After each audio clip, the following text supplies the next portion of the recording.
Bonjour à tous. Merci beaucoup Benjamin pour cette présentation. On va essayer de l'honorer. Effectivement, il y a 8 mois, avec la Fondation Safran pour l'insertion et avec 4 camarades de la D-School de Stanford, on a essayé d'améliorer la mobilité des personnes actives, donc de personnes qui veulent être autonomes dans leur mobilité, de personnes qui se déplacent en fauteuil roulant en raison d'un handicap moteur. Et l'idée, c'était de trouver une solution sous la forme d'une plateforme physique, plutôt qu'une application, un service ou quelque chose de ce type. Ce que je vous propose, c'est de commencer cette présentation comme on a commencé le projet, c'est-à-dire en fauteuil roulant manuel. Effectivement, la première chose que l'on a faite en arrivant, en commençant, pour commencer à explorer et comprendre le quotidien de nos utilisateurs, c'était de passer nous-mêmes quelques jours en fauteuil roulant. On s'était attaché les pieds pour tricher le moins possible. J'ai passé 12 jours en fauteuil roulant et c'était une expérience extrêmement enrichissante que, sincèrement, je vous conseille à tous. C'était extrêmement enrichissant parce qu'on a vraiment l'impression de rentrer dans un nouveau monde immédiatement. Tous les regards qu'on peut avoir avec des étrangers ont changé. Toutes nos habitudes changent également. Pour vous donner un exemple, tous les déplacements que l'on va faire prennent à peu près 2 fois plus de temps. Donc concrètement, ce matin, pour venir ici, plutôt que de mettre 45 minutes, vous aurez plutôt mis 1h30. Et étant donné que pour vous préparer, vous auriez à peu près mis 2 fois plus de temps aussi, eh bien, vous aurez sûrement dû vous lever 1h30 plus tôt. Il n'y a pas que le temps, il y a aussi les efforts qu'on va faire quand on va se déplacer. C'est hyper dur physiquement, enfin vraiment. Au bout de 2-3 jours, j'ai commencé à avoir mal aux bras. Ensuite, j'ai eu mal aux épaules. Et après, en fait, j'ai commencé à avoir mal au niveau des mains à force d'agripper la barre. Je pouvais à peine l'agripper. Pour comprendre pourquoi c'est aussi dur, ce que je vous propose, c'est de suivre le parcours que Brigitte fait tous les matins pour se rendre à son boulot. Brigitte, elle est chef de service dans une maison d'accueil spécialisée qui est à Champs-sur-Marne, juste à côté. Et elle habite à Champs-sur-Marne également, dans un immeuble qu'on voit ici en photo. Et il se trouve que son immeuble est en bas d'une côte. Donc tous les matins, où qu'elle aille, en fait, le premier truc qu'elle doit faire, c'est passer cette côte. Pendant longtemps, elle l'a fait seule. C'était dur, mais bon, elle le faisait, elle était même contente de le faire. Mais au fur et à mesure des années, au bout de 10 ans à peu près, elle était plus capable de le faire toute seule. Ce qui fait que tous les matins, en fait, il y a un voisin qui l'attend pour l'aider. Et puis le week-end, quand elle veut sortir de chez elle, elle s'y reprend à 2 fois avant de prendre sa décision. Ensuite, quand on a regardé précisément Brigitte, quand on l'a observée dans cette côte, on s'est aperçu qu'elle utilisait essentiellement un bras. La raison de ça, elle n'est pas du tout visible à l'œil nu, comme beaucoup d'obstacles qu'on peut rencontrer quand on est en fauteuil. En fait, la raison, c'est qu'en plus d'une montée, il y a un léger dévers. Ce petit dévers, il oblige Brigitte en fait, à pousser plus avec un bras pour essayer de ne pas tomber dans la pente. Et ce petit dévers, il est présent sur tous les trottoirs de France pour une raison d'écoulement de l'eau de pluie, tout simplement. C'est pour ça que Brigitte, elle l'appelle son pire cauchemar, ce dévers. Bon, on continue. Ensuite, elle arrive en haut de la côte et elle prend sa voiture pour faire les 1,3 km qui la séparent de son bureau. En fait, non, en réalité, avant de prendre sa voiture, il y a un autre petit obstacle, enfin un autre bon obstacle, c'est qu'elle doit passer de son fauteuil au siège conducteur de la voiture. Et donc là encore, ça demande un effort important. Si vous le souhaitez, ce que je vous propose, c'est juste de tenir comme ça pendant 3 secondes sur vos mains, pour ceux qui veulent. Pendant 3 secondes à peu près. Voilà. Je ne vous demande pas de passer sur le fauteuil de votre voisin, parce que... Mais en gros, c'est ce que vous devez faire pour passer du fauteuil à la voiture. Il faut faire un bond, comme ça. Donc c'est un effort assez important. Vous faites ça une vingtaine de fois par jour pendant 10 ans et au bout d'un moment, vous avez des tendinites comme Brigitte. Pour reprendre, donc, le parcours du Brigitte, c'est une montée, ensuite un dévers, un transfert. Si on avait continué, il y avait un transfert dans l'autre sens pour sortir de la voiture. En sortant, il y a sûrement un plot ou un vélo qui va gêner son trajet. Enfin bref, un parcours en fauteuil roulant, dans nos villes, aujourd'hui, ça reste un petit parcours du combattant. Et ce parcours du combattant, il nous a été décrit par Brigitte, mais il nous a été décrit aussi par plus de 20 personnes, plus de 20 utilisateurs de fauteuil roulant qu'on a eu la chance de rencontrer. Et plus de 10 experts aussi, des personnes qui travaillent en centre de rééducation, des kinésithérapeutes, des ergothérapeutes, qu'on a aussi eu la chance de rencontrer, qui nous ont beaucoup inspirés, bien au-delà de ce que je viens de vous raconter. Avec eux, on a identifié les moments les plus pénibles de l'expérience de ce déplacement en fauteuil roulant, et on les a réunis en 3 catégories. La première, c'est les problèmes de propulsion, donc c'est la montée de Brigitte, ça va être des longues distances, enfin tout ce qui fait que globalement, se propulser uniquement avec ses bras, c'est compliqué.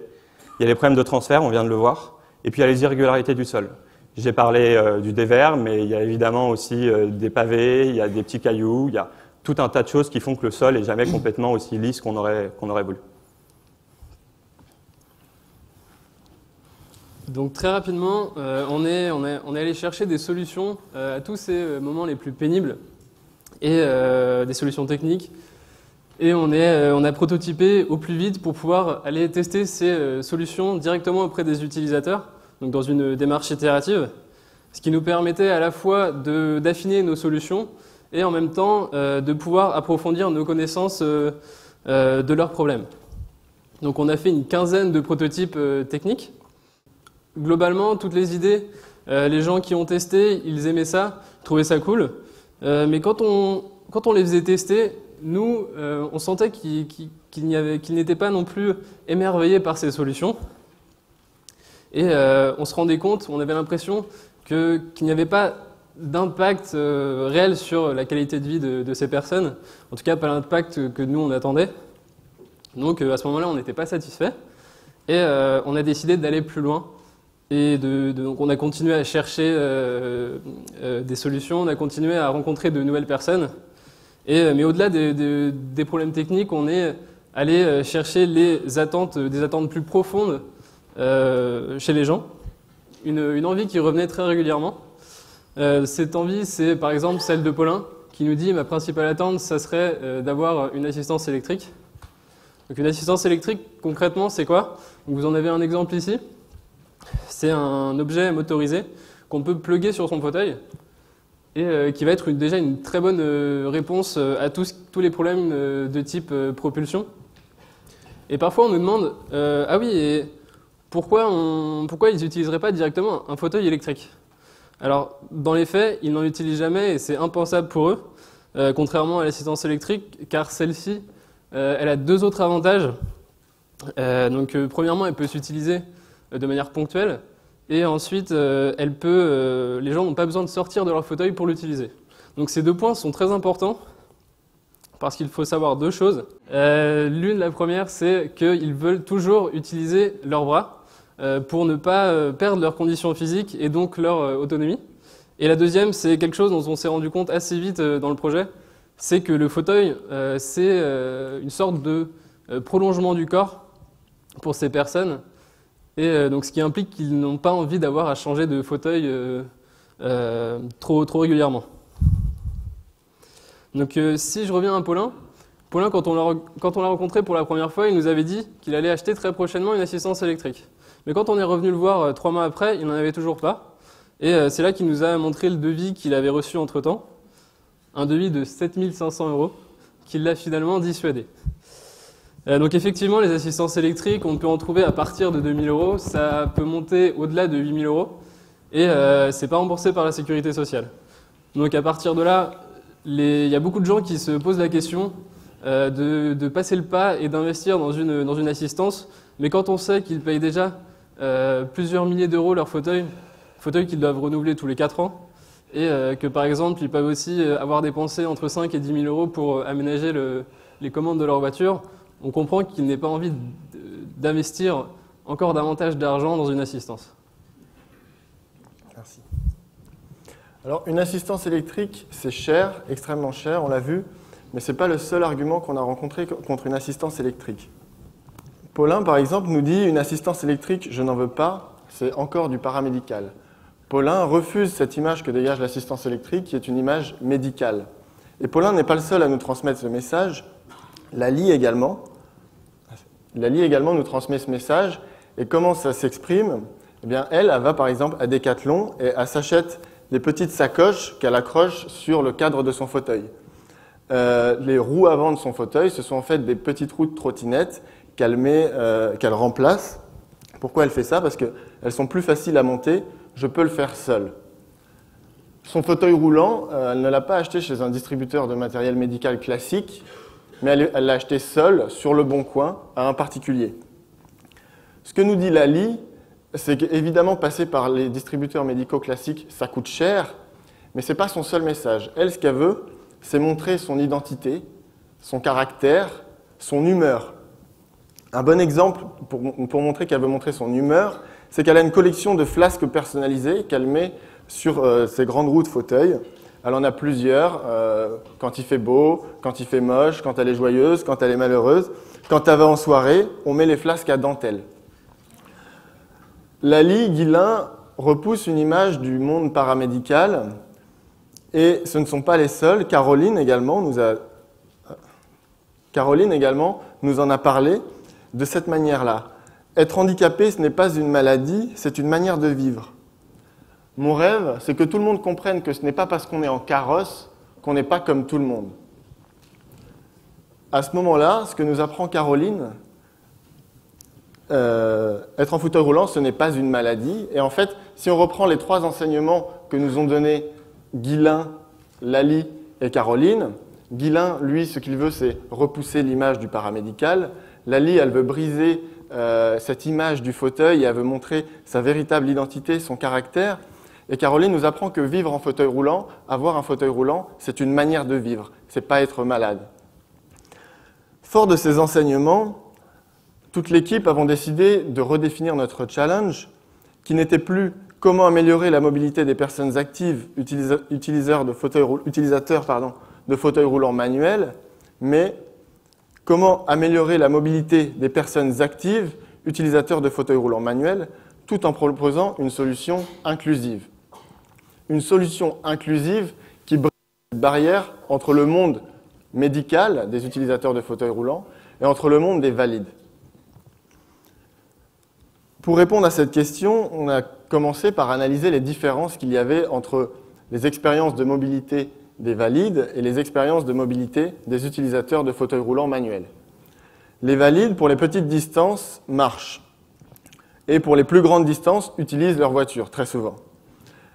Mais pour les distances intermédiaires, entre 1 et 10 km, c'est à peu près des ordres de grandeur, les valides disposent de tout un tas de moyens de mobilité qui sont ludiques, comme le vélo, plus récemment le vélo électrique, la trottinette électrique, la solo wheel, le roller, le skateboard.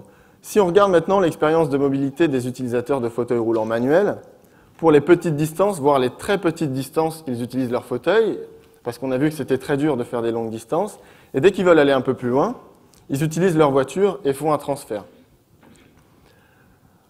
Avec cette analyse, on se rend compte que l'espace de mobilité des valides, qui est ludique, n'existe pas pour les utilisateurs de fauteuils roulants manuels.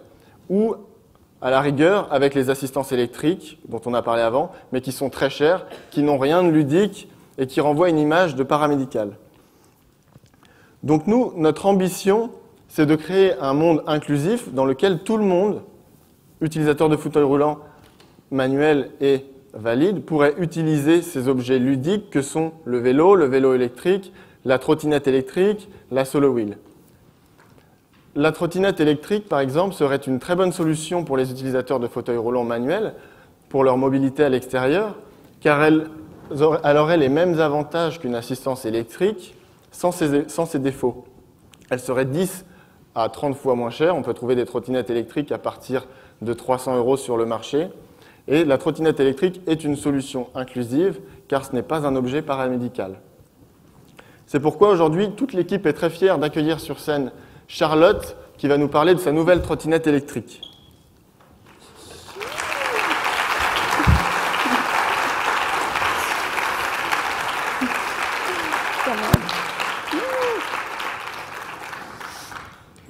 Bonjour à tous. J'ai rencontré du coup les garçons il y a à peu près 5 mois. Ils m'ont ébloui du coup par leur investissement et puis la compréhension du besoin et du handicap qu'ils ont pu avoir. Et quand ils m'ont parlé du coup de leur idée de plugger une trottinette au fauteuil, j'ai trouvé que c'était assez incroyable parce que ça répondait à un besoin que j'avais depuis longtemps, un rêve d'enfant. Je suis en fauteuil en fait depuis l'âge de 4 ans. Et du coup, j'avais une frustration depuis cet âge-là de ne pas pouvoir utiliser une trottinette, un skate, un vélo, comme du coup les amis ou mon petit frère. Et en fait, c'est une frustration que j'ai encore aujourd'hui quand on part en week-end ou en vacances avec des amis, de ne pas pouvoir les suivre en faisant du vélo. Et je m'étais renseignée pour une assistance électrique, donc, comme ils vous en ont parlé. Mais avec le besoin que j'en ai, en fait, le fait que ce soit une utilisation un peu ponctuelle, c'était trop cher pour ce que je voulais en faire. Et du coup, j'avais laissé tomber. Donc quand les garçons ont parlé du prototype, j'ai trouvé ça génial, j'ai testé et j'ai pu le lâcher en fait. Merci Charlotte. Au-delà d'un prix plus abordable qui le rend accessible à plus de monde, Charlotte, la première, nous a parlé de partage. En l'occurrence, partager des moments en famille ou entre amis. Ryan, c'est un adolescent avec qui on est en contact depuis plusieurs mois. Quand on lui a parlé du prototype, il a voulu le tester, donc on a passé une après-midi en famille, avec sa famille, au bord du canal. Et ce qui était marquant, c'est que pendant qu'il testait, il y avait son petit frère qui lui courait autour sans arrêt et qui était surexcité. Et au bout d'un moment, c'est son père qui est venu nous voir et qui nous a demandé « Est-ce que moi aussi je peux le tester ?» On était un peu surpris, on a évidemment dit oui. Et quelques secondes après, c'était donc le père dans le fauteuil de son fils, avec le petit frère de Ryan sur ses genoux, qui testait le prototype. Ensuite, c'est la mère qui est venue nous voir et qui, elle, voulait le tester la trottinette électrique, cette fois sans le fauteuil. Donc la famille était ravie, elle a passé un super moment, nous également, et c'était un moment de partage hyper sympa. Maintenant, vous vous souvenez de Guilain qui nous disait je ne veux pas d'assistance électrique. Une assistance électrique, je n'en veux pas, mais du loisir, je fonce, ce n'est pas du paramédical. À ses yeux, ce n'est pas du tout le même créneau. Il n'a pas l'impression d'être assisté, mais l'impression de pouvoir faire des déplacements qu'il ne faisait pas forcément avant, des déplacements loisirs. Et pour lui, ça change tout.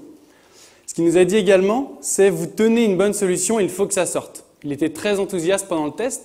Et c'est tout simplement l'enthousiasme des utilisateurs avec qui on a testé pendant les tests qui nous a poussé à aller plus loin dans la réalisation parce qu'on sentait qu'on pouvait avoir un impact fort sur leur mobilité.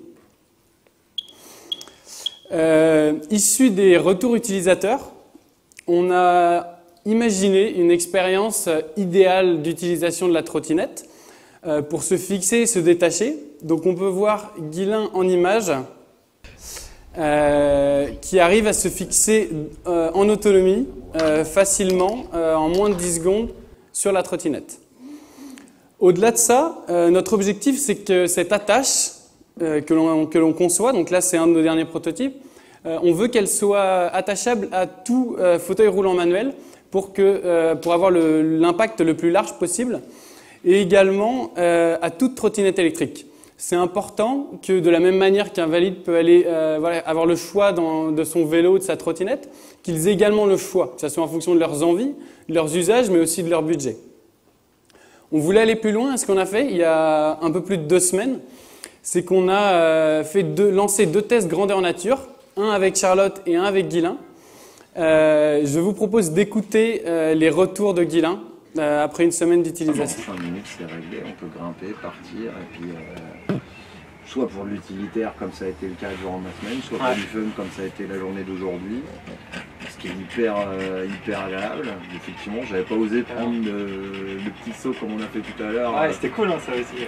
Juste, j'avais même pas pensé, je crois, j'avais même pas remarqué que ça pourrait faire un saut si je le prenais, et puis bah ouais, je fais tout seul.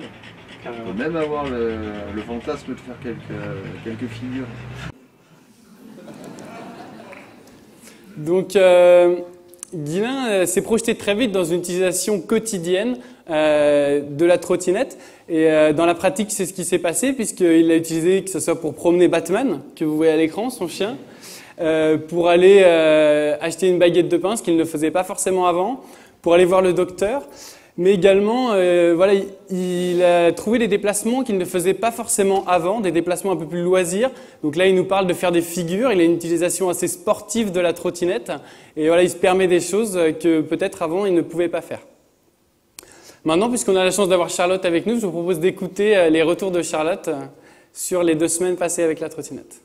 Ben moi, du coup, c'est une utilisation qui est un peu différente, puisque c'est pour une utilisation un peu plus ponctuelle, pour faire des balades. Et du coup, c'était justement réaliser ce rêve d'enfant, du coup, et faire enfin une balade avec ma mère et mon frère, et avec le reste de la famille. Donc j'ai pris mon petit cousin sur les genoux, et puis on a été se balader. Donc voilà, enfin un rêve réalisé. Et puis après, avec les garçons, on a été du coup à Rambouillet pour tester un peu le prototype, du coup, dans une situation un peu plus extrême. Donc on est allé dans la boue et tout, il y a encore un peu de résidus dessus. Et donc la trottinette passe partout et non, c'était vraiment chouette. Du coup, j'ai hâte de pouvoir l'essayer, que le prototype se finalise et de pouvoir l'emmener avec moi au Canada cet été et d'emmener juste l'adaptateur et de louer une trottinette sur place en fait. Merci Charlotte.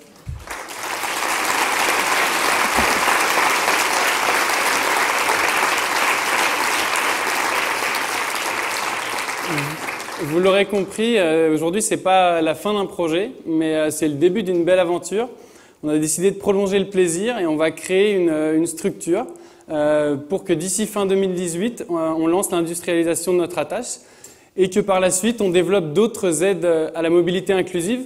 Mais on veut également engager d'autres actions avec toujours ce même leitmotiv qui est de briser la barrière entre les personnes handicapées et les personnes valides. Nous tenons à remercier tous ceux qui ont rendu ce projet possible. Donc tout d'abord la Fondation Safran pour l'insertion qui a été à l'initiative de ce projet et qui œuvre depuis des années pour l'insertion professionnelle et sociale des personnes handicapées. Également la D-School Paris qui nous a enseigné la culture design thinking mais qui nous a également offert un cadre de travail incroyable et un soutien permanent. Et bien sûr, toutes les personnes qui ont rendu ce projet possible, que nous avons rencontrées cette année, qui nous ont énormément inspirés et qui, nous en sommes certains, vont continuer à le faire. Si parmi vous, certains veulent rejoindre et prendre part à l'aventure, vous êtes les bienvenus. Voilà. Merci beaucoup.